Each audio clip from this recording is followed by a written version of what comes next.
Hello and welcome to Durzel's Doodles, and in this episode I will be teaching you how to draw the face of Mickey Mouse. So to simplify, it can be split down into 3 different shapes: 2 ears and the face.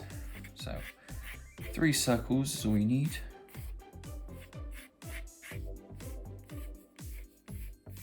So this is the head. So this is the largest of the 3 circles. And then just 2 smaller ones.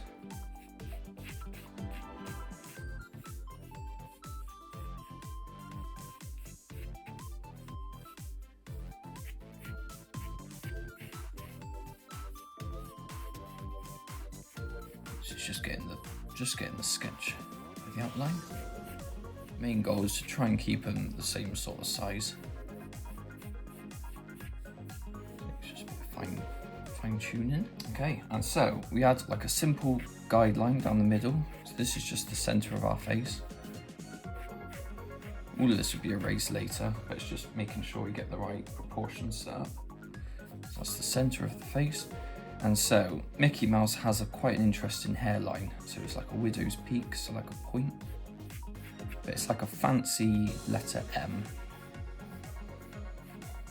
So the edges of the M quite close to the edge of the head. And they sort of curve inwards. Meet about halfway down on the face. And then this part on the sides is where the cheeks are. So it curves and it goes slightly outside of the border of the face. So almost imagine it as quite big, chubby cheeks. And so we just continue that curve following the circle that we set up earlier. So that's the cheeks done. And now the circle is going to be placed in the center, about lower of the half though, lower below this sort of halfway mark of the circle. So this circle is going to be Mickey's nose. And it's sort of like a squashed circle, so it's sort of longer on the sides, longer wide. Then we have to place a little curve over the top here. So that's an indicator that he's got quite a sort of bulbous sort of nose. So that line is just a mark there. But the line is also to indicate where the eyes go. So the eyes are split into 2 sort of longer circles as well. And they're placed sort of mirrored each side of this little center line. And they're like quite oval shaped. So that's the 2 eyes done. And then what we have to do is we have to have a curve down below the nose, sort of going from the center of each cheek. Just imagine a line sort of hanging down between those 2. So this is the top of the mouth. This is his sort of start of his smile. What we'll do here is we'll just add 2 little smaller curves. And that's just to add a bit of tension into his smile. You can see his cheeks are sort of bulbous because his smile's so big. And then what we do under here, so still sort of center down the middle, we add like a really fancy looking U shape. And we sort of bring it as close down to the bottom of the face as we can. See, he's got his mouth open, he's quite happy. And then under here, it's quite easy, we're just going to draw a tongue. So it's just 2 little bumps. And then one more little line under here. So we pretty much follow this line of the bottom lip.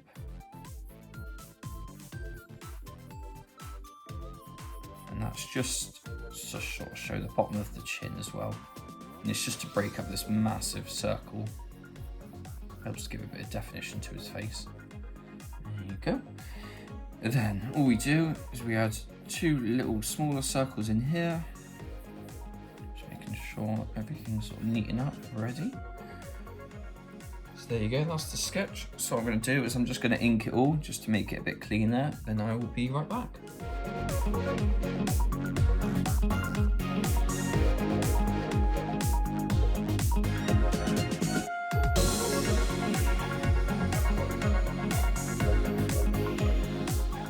Okay, so the inking's been done and it's all been erased, so it's just the blank part now. As you could have seen, there were a few mistakes that were made, but because they're in such a perfect circle, unless you are using a utensil to make a perfect circle, it is going to be difficult. But don't worry, as long as the mistake is inside the line, or you can work around to cover it up, these bits will be covered in black. So it will mask. So we will need 3 colours. We'll need black, pink and red. And you can leave it as a flat sort of colour, no sort of shadow or anything, but I will add shadow just to make it sort of stand out a little bit more. So there will be shadow in the skin part and the tongue.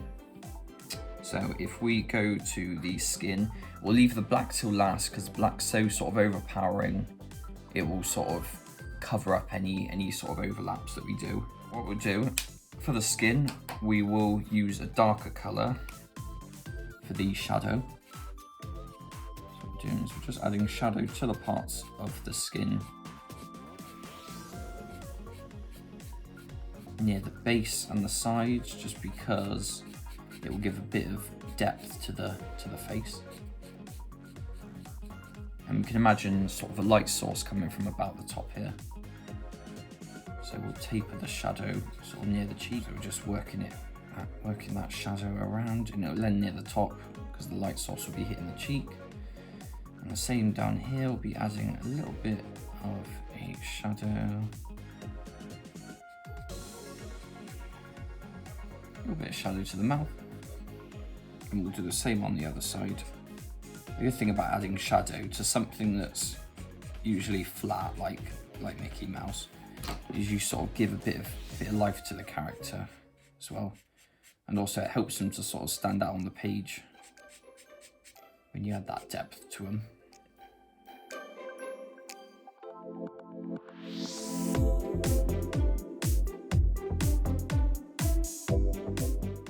I'm not adding any shadow to this top part because technically the top of the lip will be in where the light will be hitting, so I won't put any shadow there. I will, however, put some underneath its nose.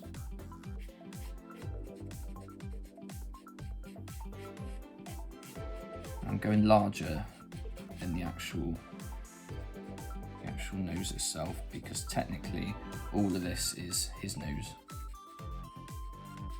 So technically that whole part should be in shadow. So imagine this top bit is sort of pointing out at you. So there's going to be quite a lot of light hitting that. So there you go. And then because of that, we'll also put some shadow under here. Because I imagine his eyes are quite sort of recessed in, meaning like his eyes have gone quite far back compared to the nose. And then what we'll do is add a little bit more shadow. This is sort of like his temple, sort of the top of his head. Like I said, don't worry if anything goes over the lines, because that'll be covered up by the black, that'll be masked by that.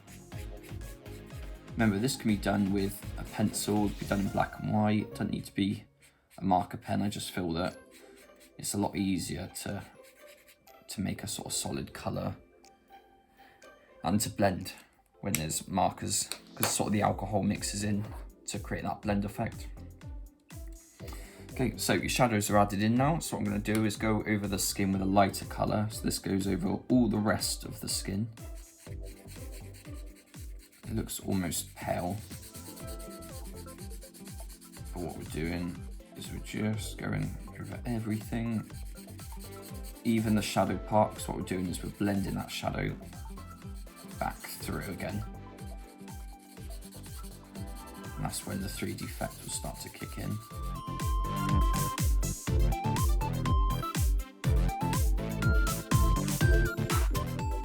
It looks almost like you're putting water with this colour, but because it's so sort of heavy, the alcohol inside of it, it does make it look quite sort of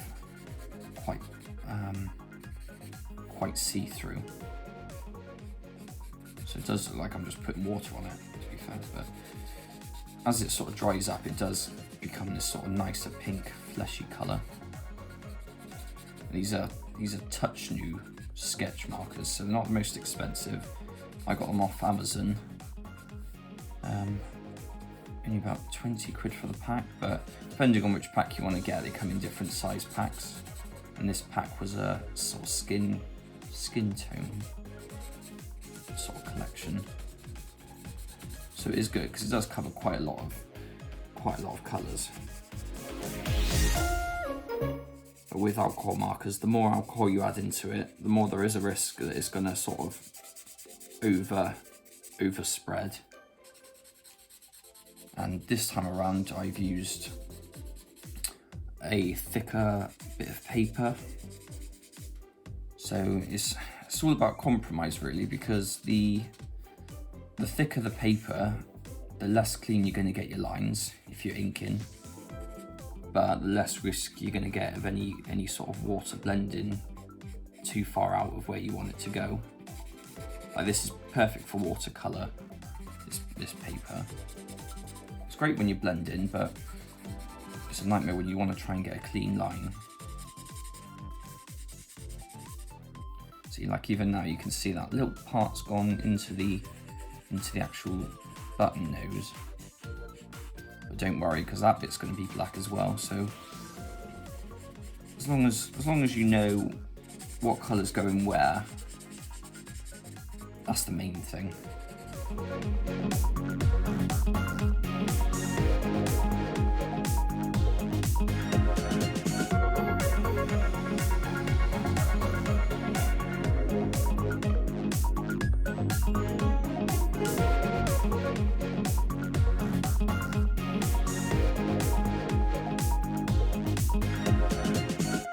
See, there's so much water on this paper, it's starting to warp, but because it's a thicker paper, it's able to cope with it a lot better than some of the other types.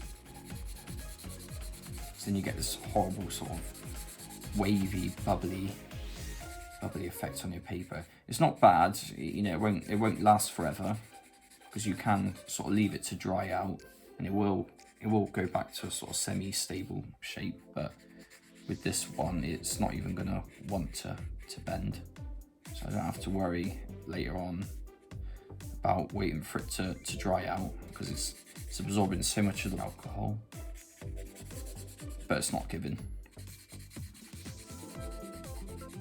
You know, you take greater caution with certain things. You know, like with a pencil, you can erase it. With these, you can't erase it, but if you can be clever, you can mask it up and you won't even know that anything's gone wrong, which is good. That takes a bit of trial and error though. Emphasis on error. You have to get a lot wrong sometimes in order to know how to fix it. You know, the more, I haven't really been using these the longest, but the longer you use them, the more sort of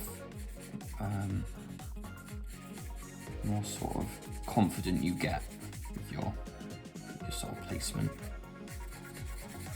You know where the right mistakes should be and where the wrong mistakes should be. You're always going to make mistakes. It's never going to be 100% perfect. I can guarantee that.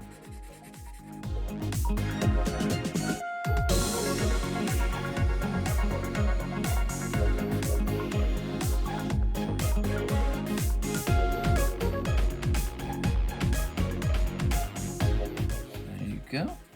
As you can see, as it's drying up, depending on how many times you go over the same area, it's sort of turning into a solid colour now, which is good. Whereas if you're using a pencil, you are going to get a bit of a sort of sketchy lined effect.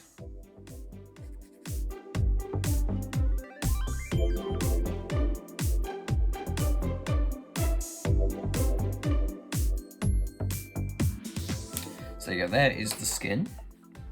So what I'm going to do is I'm going to go in with the tongue with 2 shades of red, darker red and lighter red. So the darker red is going to go on the top part of the tongue. So this is the part that's going to be furthest back in its mouth. Hence why the darker parts go in there.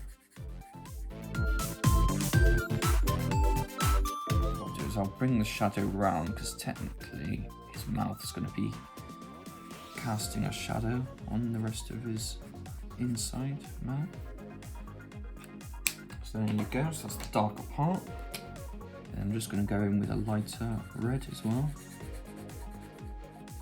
So it doesn't look much different, but as it dries it will get to a lighter stage. I will say it's good to test things like these markers before you use them. You can usually tell what colour they're going to be depending on the edge of the marker itself, so I can tell it's going to be a lighter red as it dries. If you're doing a piece you know you're going to want to show a lot, make sure you get the colours right on them. So there you go, so that tongue is done now, and so all we do basically is go in to the rest of these parts with just solid black. So I will leave that bit because the tongue is still drying. And what I'll do with the nose, I haven't sketched it in, but I'll add a highlight. See, because it's such a strong black, it almost matches the inking pens. So technically, any mistakes that I make on the actual line work, I can use this black pen to my advantage. If it's a perfect shape you're doing as well, the light source has to bounce off it at a perfect shape. So there you go, that's his nose. So I will add in the dark of the eyes. What I will do later, I will add a highlight to Mickey's eyes, because the light of the eyes is sort of one sort of lifelike feature you can give to a character. I think adding that light sort of brings him to life a little bit more. So just adding the black to the rest of the face.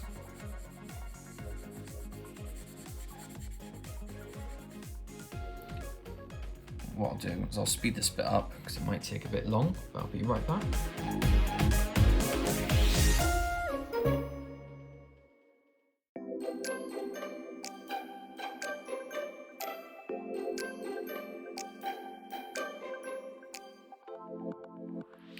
Okay, so I've filled in the ears with black. I've gone a little bit larger with that left ear because the balance was just bothering me. So what I've done, I've left some parts there because I just want to demonstrate that these markers aren't the thinnest in the world. So I'll show you a line. It's quite a thick line. Even trying to get to a point, dot isn't the smallest. So when it comes to points, thin points, what I'll do is I'll go back in with the actual inker again. And because I know they're the similar colour, I can just use that to my advantage and just get in those little details. Okay, so I'm going to go down to the mouth and I'll be doing the same thing again, leaving that sort of point quite clear. I'll go as close as I can to it.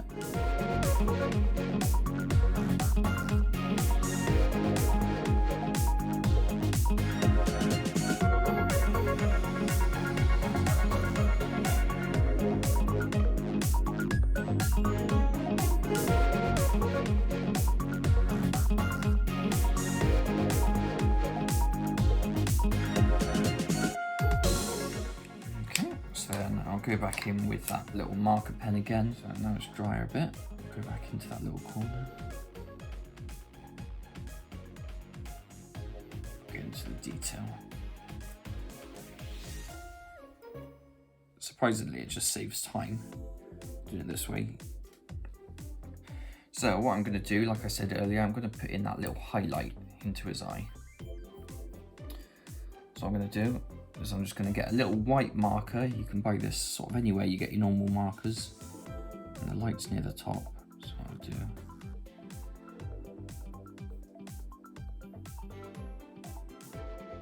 Also, when it's on flat black though, it will kind of dull down. I think personally just gives that little bit of life to Mickey's face. And just remember, the dots do have to be in the same place on the eyes.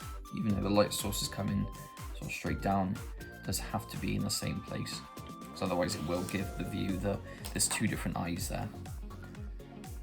So there you go. So what I'm going to do is I'm just going to pop my little signature on.